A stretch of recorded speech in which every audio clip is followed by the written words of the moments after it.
आज हम लोग तीसरे अध्याय में प्रवेश कर रहे हैं और तीसरे अध्याय में इसका नाम कर्मयोग है। कर्मयोग भगवान ने दूसरे अध्याय में कई प्रकार के ज्ञान की, सांख्य योग की चर्चा करी। अर्जुन भगवान को कहते हैं कि पहला श्लोक है, अर्जुन ने कुछ शंका आ गई वापिस मन में। भगवान ने कहा कि जायसी चत कर्मस्ते मथा बुद्धिर जनार्दन तत् किम कर्माणि घोरे माम नियोजसी केशवा। कभी कभी मनुष्य अपने जीवन में संदेह के घेरे में बना हुआ रहता है, ये करूं वो करूं, ये श्रेष्ठ है वो श्रेष्ठ है। कई बार सदगुरु का, भगवान के वचनों को सुनने के बाद भी संदेह आता है कि आखिर में क्या करना चाहिए। यही बात भगवान के मन में भी बात आई। जायसी चत कर्मस्ते मथा बुद्धिर जनार्दना। कहते कि भगवान मैंने आपकी बातें सारी मनोयोग के द्वारा बड़े अच्छी तरह से सुनी है, बुद्धिर जनार्दना, बड़े मन के द्वारा सुनी। तत्किम कर्माणि घोरे माम नियोजसी केशवा। अब आपने मुझे और भ्रम में डाल दिया। कई बार हम लोग संसार में रहते हैं तो कर्म करते समय भ्रम आ जाता है, सफलता मिलेगी न मिलेगी।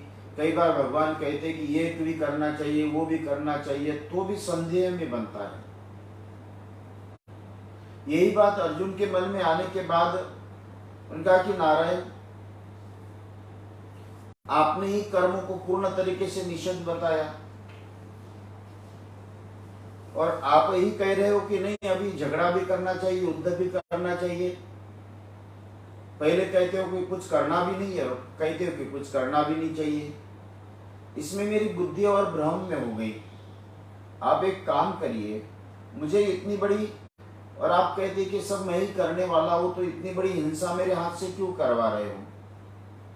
भगवान ने ये संदेह करते हुए, अर्जुन ने भगवान से प्रश्न करते हुए दूसरा श्लोक कहा, व्यामी श्रेणेव वाक्येन बुद्धिम मोहयसिव में तदेकम वद निश्चिन्ते येन श्रेयो हमाप्नुयाम।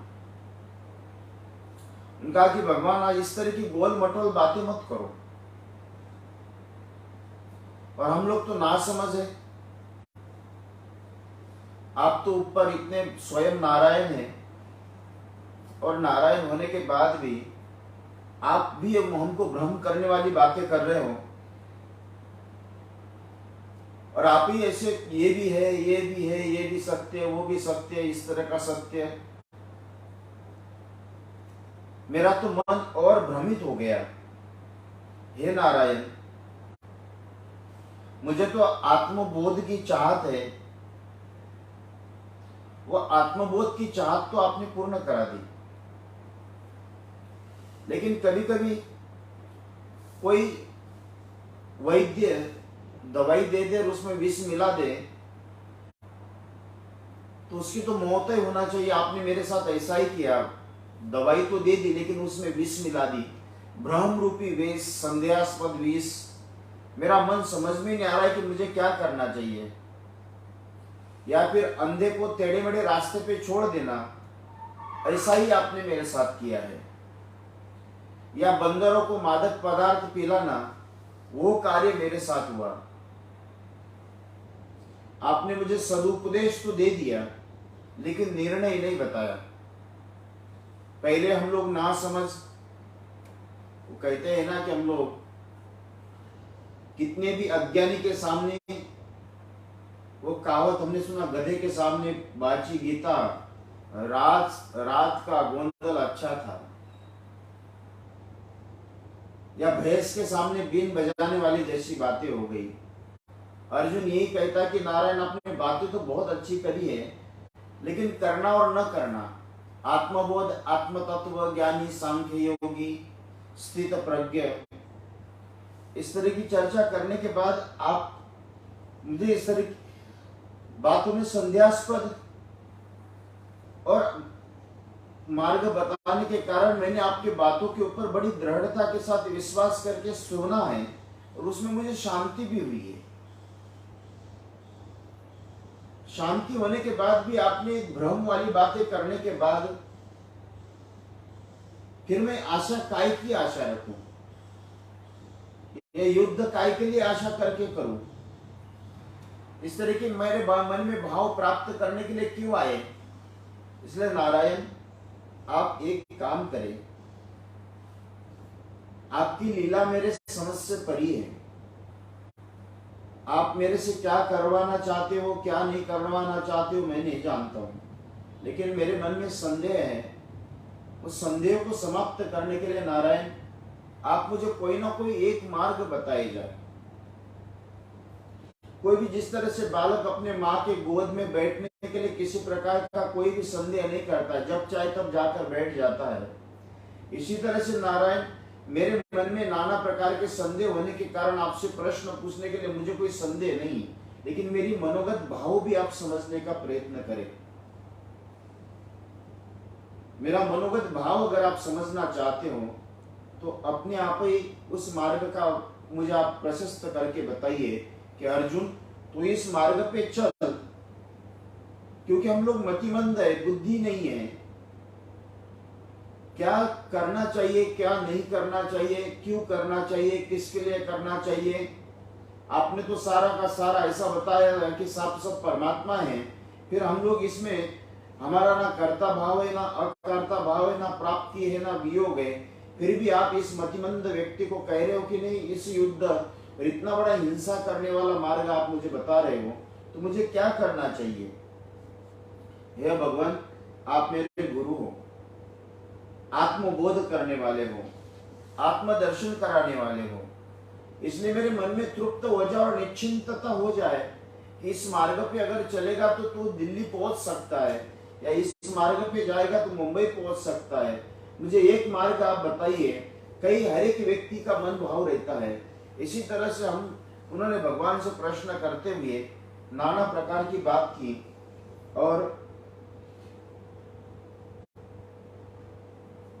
तीसरे श्लोक में भगवान ने लोकेस्मिन् द्विविधा निष्ठा पुरा प्रोक्त मया नग ज्ञान योगेन सांख्यानाम कर्म योगेन योगिनाम। भगवान अर्जुन से कहते हैं कि अर्जुन, इस जगत में मेरा कहने का आशय यह है, मैं बुद्धियों की आपको स्पष्टता के साथ समझना चाहता हूं। अब एक बालक को बड़ा होने के बाद अपने माता पिता की निश्चिंतता के साथ वो कैसे भी है, अपने उनकी सेवा करना ही हमारा काम है। वो किस तरह से है, क्या है, क्यों नहीं है, मान रहे नहीं मान रहे, झगड़ा कर रहे, लेकिन उसका दायित्व तो बनता है। इसलिए मैं इस बुद्धियों को स्पष्टता के साथ दोनों बताना चाहता हूं। तो ये सांख्य योग, जहां दो मार्ग है, एक आत्मिक मार्ग और एक शारीरिक मार्ग, इंद्रियों का मार्ग। अब जैसा आप लोगों ने पैसा कमाने के बाद, पैसा घर में रखने के बाद, वो एक अलग विषय है। क्या कोई पैसा कमाना छोड़ देता है? भला कितना भी पैसा आ जाए, उसको लालच बस अपने उस पैसे के मार्ग का भी उसका छोड़ने का प्रयत्न नहीं करता है। भगवान ने अर्जुन से ये कहा कि अर्जुन,